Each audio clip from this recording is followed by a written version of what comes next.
तो मीन लगन के लिए हम बात करेंगे जुलाई का जो अभी महीना आने वाला है, ये किस प्रकार से आपके लिए रहेगा। यहाँ पर आप अपना ये लगन चार्ट देख पा रहे हैं। इसमें जो आपको ग्रहों की गोचरीय स्थिति नजर आ रही है, ये आपको जुलाई के अनुसार ही दिखाई गई है। लेकिन यहाँ पे कुछ ग्रहों के गोचर में मंथ के मध्य में बदलाव जरूर हो सकता है। यहाँ पे सबसे पहले आगे बढ़ते हैं और ग्रहों की गोचरीय स्थिति को देखते हैं। ग्रहों की गोचरीय स्थिति में अगर हम देखेंगे तो सबसे पहले यहाँ हम बात करेंगे सूर्य के बारे में। सूर्य 15 जुलाई तक मिथुन राशि में गोचर करने वाले हैं। इसके बाद ये कर्क राशि में प्रवेश कर जाएंगे। बुध का गोचर कर्क राशि में है और बुध 17 जुलाई से वक्री होने जा रहे हैं। साथ ही यहाँ शुक्र को देखा जाए तो वो वृषभ राशि में रहेंगे और 26 जुलाई से मिथुन राशि में प्रवेश कर जाएंगे। मंगल का गोचर सिंह राशि में होगा और फिर 28 जुलाई से ये भी अपना राशि परिवर्तन कर लेंगे और कन्या राशि में चले जाएंगे। बृहस्पति का गोचर मिथुन राशि में और शनि का गोचर मीन राशि में है। इसके साथ साथ चंद्रमा 1 जुलाई को आपको कन्या राशि में देखने को मिलेंगे। राहु कुंभ राशि में और केतु सिंह राशि में रहने वाले हैं। तो अब हम देख लेते हैं वास्तव में ये गोचर आपको किस तरीके से प्रभावित कर सकता है। सबसे पहले यहाँ हम शुरुआत करते हैं लग्नेश से। आपके लग्नेश बृहस्पति हैं और बृहस्पति गोचर कर रहे हैं आपके 4th हाउस में, जहां वो सूर्य के साथ भी युति करने वाले हैं।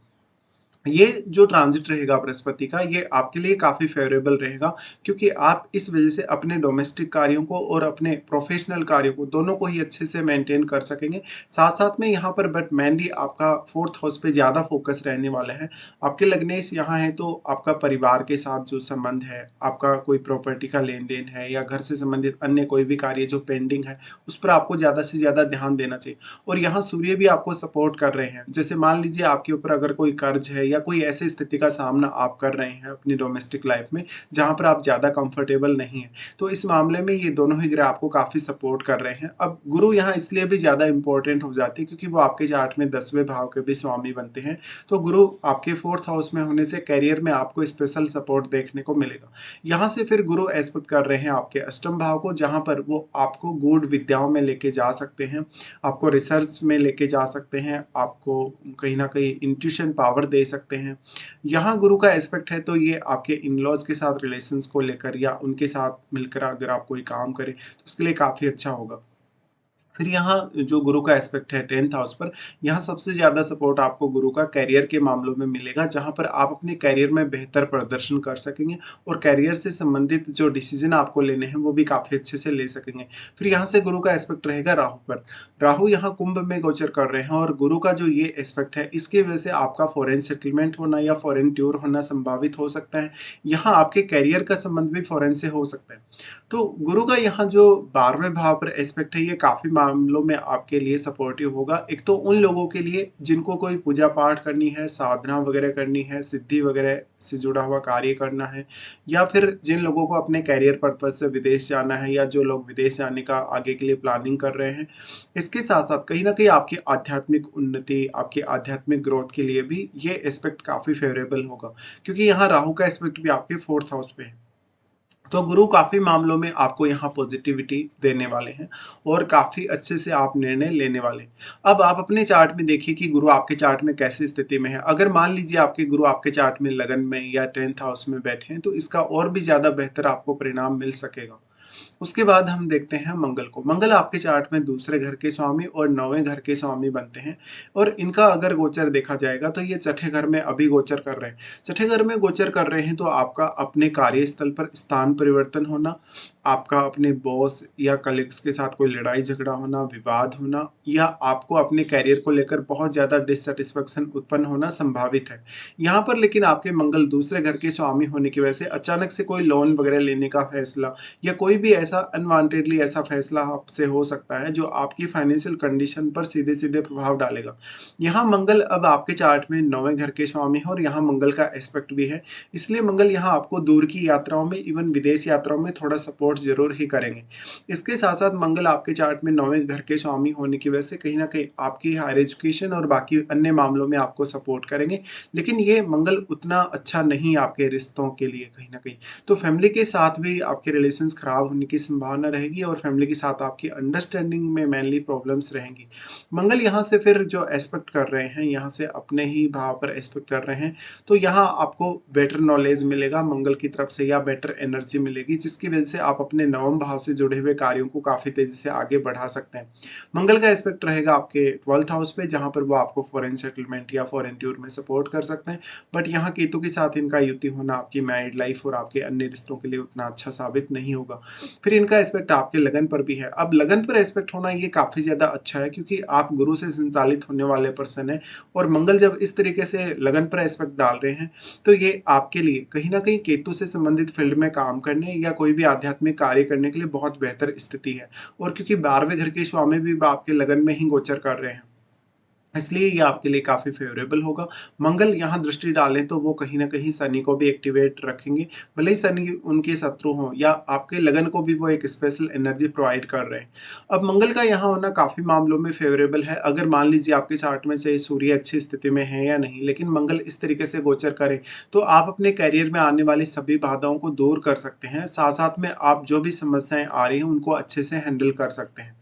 उसके बाद यहाँ से हम आगे बढ़ते हैं और देखते हैं शुक्र को। शुक्र आपके चार्ट में तीसरे घर के स्वामी और तीसरे घर में ही गोचर कर रहे हैं, साथ में अष्टम के भी स्वामी हैं। तो ऐसा जो शुक्र होगा वो आप में क्रिएटिविटी और आपकी अदर स्किल्स को काफ़ी अच्छे से डेवलप करेगा। आपके थर्ड हाउस से जुड़े हुए रिश्तों, जैसे कि आपके पड़ोसी हैं, रिश्तेदार हैं, या इवन आपके भाई-बहन हैं, उनके साथ काफ़ी अच्छी स्थिति को दिखाएगा। साथ-साथ में शुक्र आपको, क्योंकि नवम को एस्पेक्ट कर रहा है, इसलिए लॉन्ग डिस्टेंस टूर में भी आपको सपोर्ट करेगा। इसके अलावा कहीं न कहीं आप अपने स्किल्स पे, अपने इंटरेस्ट पे जितना ज़्यादा ध्यान दें और उसका प्रयोग जितना अधिक अपने करियर में कर सकें, उतना आप बेहतर कर सकेंगे। फिर यहाँ से शुक्र अपना राशि परिवर्तन कर लेंगे। शुक्र का राशि परिवर्तन 26 जुलाई से हो जाएगा और 4th में आ जाएँगे। 4th में आने से इनका एस्पेक्ट हो यहाँ पे रहेगा आपके 10th हाउस पे, और शुक्र यहाँ आने से कहीं न कहीं डोमेस्टिक लाइफ़ में आप बहुत बेहतर कर सकेंगे। आपका भौतिक सुख साधनों पर थोड़ा ज़्यादा ध्यान रहेगा। और शुक्र क्योंकि अष्टम के स्वामी हैं, अष्टम के स्वामी होने की वजह से अष्टम भाव से संबंधित कोई भी प्रकार का क्रियाकलाप आप अपने घर में कर रहे हैं, तो उसमें कहीं न कहीं आप अच्छे से फैसले कर सकेंगे। और शुक्र का एस्पेक्ट जो आपके 10th हाउस पर है, उसकी वजह से आप अपनी स्किल्स को अच्छे से अपने करियर में काम में ले सकेंगे। उसके बाद बुध को देखते हैं। बुध आपके 4th लॉर्ड और 7th लॉर्ड है। बुध का गोचर हो रहा है पंचम में, और अब ये वक्री कंडीशन में है। वक्री कंडीशन में होने से कहीं न कहीं आपकी निर्णय क्षमता पर थोड़ा बहुत प्रभाव पड़ सकता है। हो सकता है कि आप फाइनल डिसीजन तक नहीं पहुँच पा रहे, लेकिन आपको कैलकुलेशन बहुत ज़्यादा करनी पड़ रही है, एनालिसिस बहुत ज़्यादा करना पड़ रहा है, लेकिन फाइनल फैसले तक आते-आते आपको काफ़ी समय लग रहा है, क्योंकि वक्री बुध जो होगा वो आपको टैलेंट तो बहुत ज़्यादा देगा, लेकिन वो टैलेंट उतना अच्छा नहीं होगा, या तो आपके पूरी तरीके से काम नहीं आएगा। यहाँ क्योंकि बुध एक द्वैतवादी ग्रह है, और वो द्वैतवादी होने की वजह से थोड़ा बहुत कन्फ्यूजन में आपको डालेंगे ही। अब बुध क्योंकि 7वें घर के स्वामी, तो 7वें घर से संबंधित डिसीजन लेने के लिए थोड़ी सी आपको सावधानी बरतनी होगी। साथ में फिर यहाँ बुध एस्पेक्ट कर रहे हैं 11वें घर को। 11वें घर पर जो बुध का एस्पेक्ट होगा वो काफ़ी ज़्यादा अच्छा होगा। 11वें घर के जो लॉर्ड हैं वो भी क्योंकि लगन में गोचर कर रहे हैं। इसके साथ-साथ देखा जाए तो बुध यहाँ इनकम के लिए बहुत अच्छी स्थिति में होंगे, जहाँ पर आपके पास बहुत सारे मल्टीपल इनकम आइडियाज़ हो सकते हैं। बुध का एस्पेक्ट जो आपके 11th हाउस पर है, वो आपके नेटवर्क को बढ़ाएगा, इवन आपके मान-सम्मान को भी काफ़ी ज़्यादा बढ़ाएगा। बुध यहाँ पर हैं, तो अब उसके बाद सूर्य आ जाएँगे यहाँ पर, तो सूर्य के आने से यहाँ बुध को काफ़ी ज़्यादा फ़ायदा मिलेगा। ये स्थिति बनेगी 15 जुलाई के बाद, जिसकी चर्चा हम सूर्य की जब अभी बात करेंगे तब करेंगे। तो यहाँ पे बुध की यही स्थिति रहने वाली है। फिर हम देख लेते हैं चंद्रमा को। चंद्रमा आपके चार्ट में शुरुआती 3 दिन तक, लगभग 3 तारीख तक, ये आपके 7th हाउस में बने रहेंगे, जहाँ पर वो आपकी मैरिड लाइफ और आपके अन्य रिश्तों को बैलेंस करने का काम करेंगे। यहाँ पर अब पार्टनर से काफ़ी ज़्यादा एक्सपेक्टेशंस आपकी बढ़ सकती हैं चंद्रमा के यहाँ होने से। साथ-साथ में अपने पार्टनर के साथ बहुत ज़्यादा अटैच्ड आप नज़र आ सकते हैं। फिर यहाँ से अगर देखें तो फिर चंद्रमा अपना राशि परिवर्तन कर लेंगे और अष्टम में आ जाएँगे। अब क्योंकि वो 5th के स्वामी हैं, इसलिए यहाँ आपको अष्टम भाव से संबंधित कोई भी निर्णय लेना है, चाहे अष्टम भाव से संबंधित कार्य करना है, उसके लिए काफ़ी अच्छी स्थिति रहेगी, लेकिन आप थोड़ा एंग्जायटी या डिप्रेशन में रहेंगे। चंद्रमा उसके बाद आ जाएँगे आपके नवम में। नवम में जो इनकी स्थिति बनेगी लगभग 7 और 8 तारीख के आसपास की बनेगी।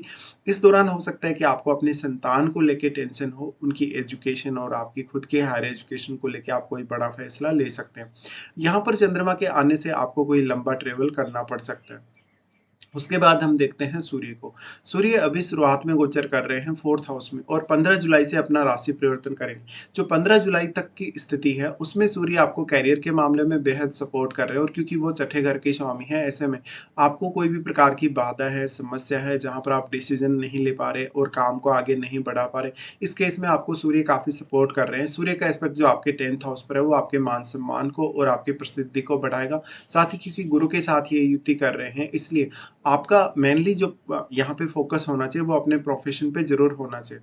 उसके बाद सूर्य अपना राशि परिवर्तन कर लेंगे, आपके पंचम भाव में आ जाएँगे। पंचम भाव में आने से इनको कहीं न कहीं काफ़ी ज़्यादा अच्छा यहाँ भी माना जाएगा और यहाँ बुध को ज़्यादा से ज़्यादा फ़ायदा होगा। तो अब बुध को फ़ायदा होने से यहाँ आपके 4th हाउस और आपके 7th हाउस से संबंधित रिज़ल्ट्स के मामले में आप बेहतर डिसीज़न ले सकेंगे। इसके साथ-साथ यहाँ सूर्य का आना आपके लिए इनकम के मामलों में या आपको 6th हाउस से संबंधित कोई समस्या आ रही है, उस मामले में बेहतर होगा। क्योंकि यहाँ सूर्य आपको काफ़ी एक्टिवेट रखेंगे और आपको डिसीज़न लेने के मामले में भी काफ़ी सपोर्ट करेंगे। सूर्य का एस्पेक्ट जो आपके 11th हाउस पर होगा, वो आपको मान-सम्मान देगा और साथ-साथ में लोगों के साथ ज़्यादा से ज़्यादा जोड़ेगा। इसके बाद हम यहाँ से आगे बढ़ जाते हैं और बात कर लेते हैं अब शनि के बारे में। शनि आपके चार्ट में 11वें घर और 12वें घर के स्वामी हैं और शनि लगन में गोचर कर रहे हैं। लगन का जो शनि होगा वो आपके प्रोफ़ेशन के प्रति आपको काफ़ी डेडिकेटेड बनाएगा। साथ में थोड़ा आप खुद पर फ़ोकस्ड ज़्यादा रहेंगे, आप कौन-सी गलतियाँ कर रहे हैं या कौन से काम हैं ऐसे में आपको जो डिले हो रहा है, जहाँ भी डिले हो रहा है वहाँ आप ज़्यादा फ़ोकस कर सकेंगे। हालाँकि इस प्रकार का शनि थोड़ा-सा आपको डिले करेगा, अगर आपके चार्ट में शनि वक्री कंडीशन में है तो ये ज़्यादा बेहतर है। यहाँ पे शनि आपको एक्टिवेट उतना ज़्यादा नहीं रखेगा, हालाँकि मंगल का दृष्टि है तो आपको सिर्फ़ मंगल ही यहाँ ज़्यादा सहायता कर सकते हैं। लेकिन आपको अपने स्वास्थ्य का ख़्याल इस समय थोड़ा ज़्यादा रखना चाहिए, साथ-साथ में खुद को जितना आप एक्टिव रख सकें उतना अच्छा है।